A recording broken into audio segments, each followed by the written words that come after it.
పక్షములు இருக்கிறார். దావీదు అధికముగా చెప్పుచున్నాడు, యెహోవా నా పక్షముగా ఉన్నాడు. Psalm 118 verse 6. 118వ సంగీతం 6వ వచనం. 118వ కీర్తన 6వ వాక్యం.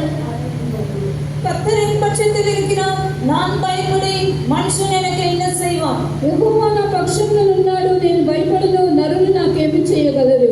The Lord is on my side, I will not fear. What can man do unto me? Yes, the Lord is my side.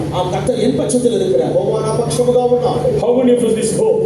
எத்தனை பேருக்கு இப்படிப்பட்ட நம்பிக்கை உண்டு? ఎంతమందికి இந்த నిరీక్షణ కలదు? God is my side. கர்த்தர் என் பட்சத்தில் இருக்கிறார். యెహోవా నా పక్షమున ఉన్నాడు. Lift up your hands and praise God. அப்படி சொல்லுகிறவர்கள் கைகளை உயர்த்தி கர்த்தரை ஸ்தோத்திரியுங்கள்.